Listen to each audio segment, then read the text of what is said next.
আসসালামু আলাইকুম। আজকে পঞ্চম শ্রেণীর গণিত ভগ্নাংশ অধ্যায় অনুশীলনী 6 এর খ নং 1 নং হিসাব করে দিয়ে শুরু করছি। দেখো 1 নম্বর অঙ্কটা 2/3 গুণন হচ্ছে 4। তাহলে এখানে দেখো যেহেতু 2/3 গুণন 4, এখানে 4 এর হর হচ্ছে 1। আমরা জানি যে কোনো পূর্ণ সংখ্যার হর হচ্ছে 1, যে কোনো পূর্ণ সংখ্যার হর হচ্ছে 1। তাহলে এখানে দেখো যেহেতু 4 একটা পূর্ণ সংখ্যা আর এর হর হচ্ছে 1, তাহলে আমরা জানি ভগ্নাংশের গুণের ক্ষেত্রে আমরা জানি সেটা হচ্ছে লবের সাথে লবের গুণ আর হরের সাথে হরের গুণ। তাহলে এখানে দেখো যেহেতু 2/3 আছে গুণন 4, অর্থাৎ এটাকে আমরা এভাবে লিখতে পারি লব এটা 2 গুণন উপরে লব আছে 4 আর নিচে কি হচ্ছে দেখো 3 গুণন। তাহলে 4 এর হর কত? 4 এর হর 1, আমরা লিখে দিতে পারি, না লিখলে সমস্যা নাই। তাহলে এখন দেখো কি দাঁড়াচ্ছে, উপরে 2 কে যদি 4 দ্বারা গুণ করি তাহলে 4 দুগুণে 8 হয়। এইখানে যদি আমাদের কাটাকাটি যেত আমরা কাটাকাটি করতাম, কিন্তু আমরা দেখতে পাচ্ছি কাটাকাটি যাচ্ছে না, এই জন্য আমরা গুণ করে দিচ্ছি সরাসরি। তাহলে এখানে হচ্ছে 4 দুগুণে 8 আর নিচে হচ্ছে 3 একে 3। এখন এইখানে দেখো যেহেতু লব বড় হয়ে গেছে আর হর ছোট হয়ে গেছে, এই জন্য আমরা যেটা করব এটাকে মিশ্র ভগ্নাংশ করে দিব। যেহেতু এটা অপ্রকৃত ভগ্নাংশ হয়ে গেছে আমরা কি করব, মিশ্র করে দিব, কারণ উত্তর লেখার সময় মিশ্রই লিখতে হয়। তাহলে দেখো এখানে যেহেতু 8 ভাগ 3 8/3, অর্থাৎ আমরা 3 দ্বারা 8 কে ভাগ করে দেব। ভাগ করলে কি হয় দেখো 3 দুগুণা 6, 8 থেকে 6 বাদ দিলে 2 হয়।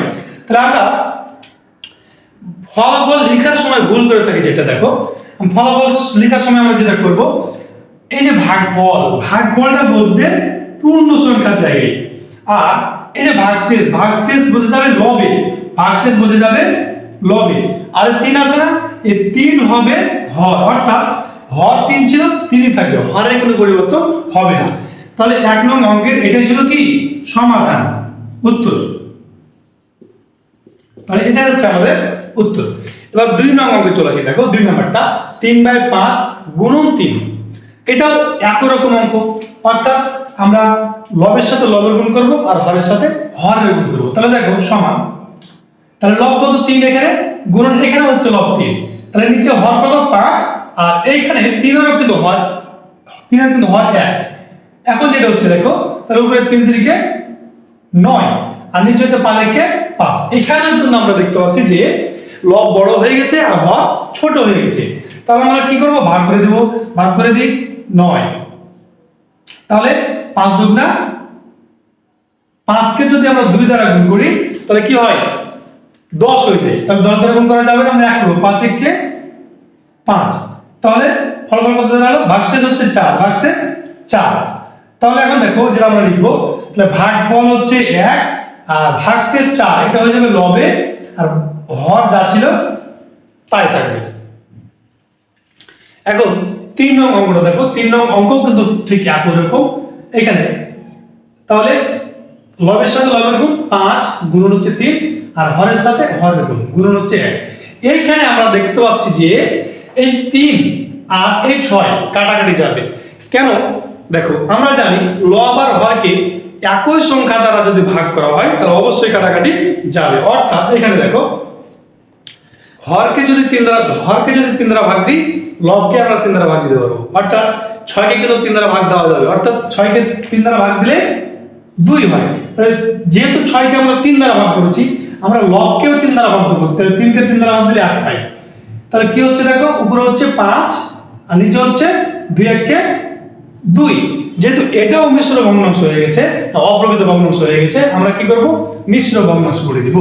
তাহলে ভাগ করে দিই 5। তাহলে এটাকে আমরা লিখবো কিভাবে দেখো, ভাগফল আছে 2, ভাগফলটা পূর্ণ সংখ্যার জায়গায় লিখবো, আর ভাগশেষ যেটা এটা হয়ে যাবে লব, আর হর যেটা ছিল হর সেটাই থাকবে, হরের কোনো পরিবর্তন হবে না। তাহলে এটাই হচ্ছে এখানে উত্তর।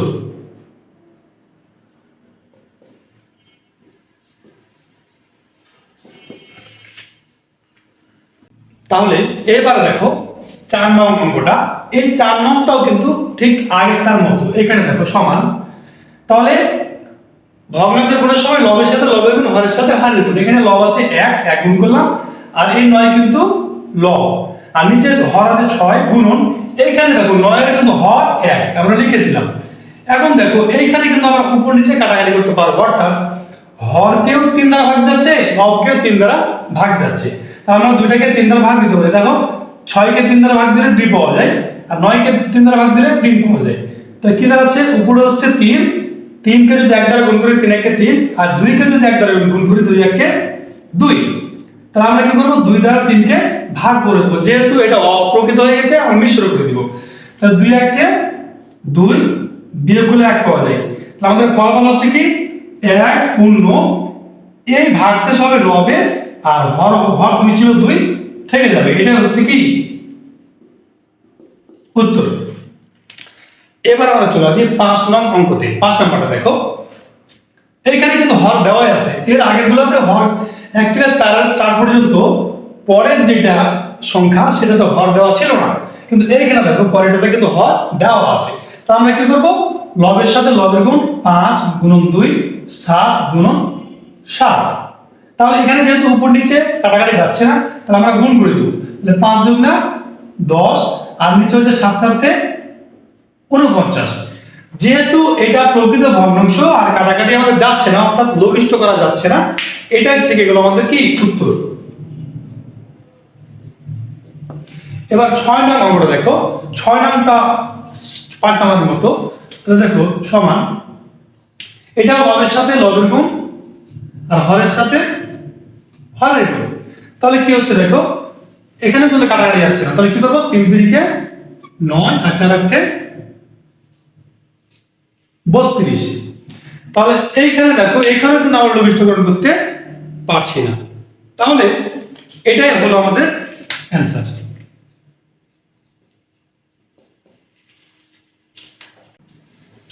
এবার দেখো 7 নং অঙ্কটা দেখো, এখানেও দেখো যেহেতু হর দেওয়া আছে সবগুলোরই, তাহলে আমরা কি করব, লবের সাথে লবের গুণ করব, আর হরের সাথে হরের গুণ করব। তাহলে 5 গুণন 3 নিচে 6 গুণন 7। এইখানে দেখো আমরা লব আর হর কিন্তু কাটাকাটি করতে পারবো, অর্থাৎ 6 কে 3 দ্বারা ভাগ যাচ্ছে, 6 কে 3 দ্বারা ভাগ দিলে 2 পাবো, লব 3 কে যদি 3 দ্বারা ভাগ যাচ্ছে তাহলে 3 1 কে 3। তাহলে আমাদের দাঁড়াচ্ছে কি দেখো, 1 কে যদি 5 দ্বারা গুণ করি তাহলে 5 1 কে 5, আর নিচে 2 কে 7 দ্বারা গুণ করলে 7 2 না 14। আর আমরা এটা কাটাকাটি করতে পারছি না, তো এটা হচ্ছে আমাদের উত্তর। 8 নং অঙ্কটা দেখো, এখানেও কিন্তু আমরা কি করব, লবের সাথে লবের গুণ, হরের সাথে হরের গুণ করে দেব। 7 8 গুণ হচ্ছে 9। এইখানে দেখো লব আর হরকে আমরা একই সংখ্যা দ্বারা ভাগ করতে পারবো, অর্থাৎ 3 কে যদি 3 দ্বারা ভাগ দিই 1 পাবো, আর 9 কে 3 দ্বারা ভাগ দিলে 3 পাবো। তাহলে আমাদের থাকছে কত, উপরে 7 1 কে 7, আর নিচে 3 8 কে 3 3 8 কে কত 24। তাহলে এটাই হচ্ছে উত্তর। এবার 9 নম্বরটা দেখো, 9 নম্বরে কি দেওয়া আছে, এখানে 5/8 আর গুণন 4/5। তাহলে আমরা কি করব, লবের সাথে লবের গুণ করে দিলাম, আর হরের সাথে হরের গুণ করে দিলাম। এখন দেখো এখানে 5 কে 5 দ্বারা ভাগ দিতে পারছি, 1 পেলাম, এই 5 কেও 5 দ্বারা ভাগ দিলাম, 1 পেলাম, অর্থাৎ লব 5 আর হর 5 কেটে গেল। তাহলে এখানে থাকছে এখন দেখো লব 4 আর হর 8। তাহলে দেখো 8 কে কিন্তু 4 দ্বারা ভাগ যাচ্ছে, অর্থাৎ আমরা লব 4 কে যদি ভাগ দিই 4 দিয়ে 1 পাবো, আর হর 8 কে 4 দ্বারা ভাগ দিলে 2 পাবো। তাহলে এখানে ফলাফল কি আছে দেখো, 1 গুণন 1, উপরে কিছু থাকছে না, শুধু 1 থাকছে, 1 গুণন 1। তাহলে আমরা জানি লব যদি 1 হয় তাহলে অবশ্যই লিখতে হয়, হর 1 হলো সেটা লিখতে হয় না, কারণ আমরা জানি যে কোনো সংখ্যা, যে কোনো পূর্ণ সংখ্যা হর হচ্ছে 1, এই জন্য লেখার প্রয়োজন হয় না। কিন্তু লব যদি 1 হয় অবশ্যই লিখতে হয়, নাহলে আমাদের কি হবে, ভুল হবে। তাহলে এইখানে লব হলো 1, আর হর দেখো 2 গুণন 1, তাহলে 2 1 কে 2। তাহলে এটাই হচ্ছে আমাদের কি উত্তর, অর্থাৎ 1/2 হচ্ছে আমাদের উত্তর। আচ্ছা, এটা হচ্ছে 1/2।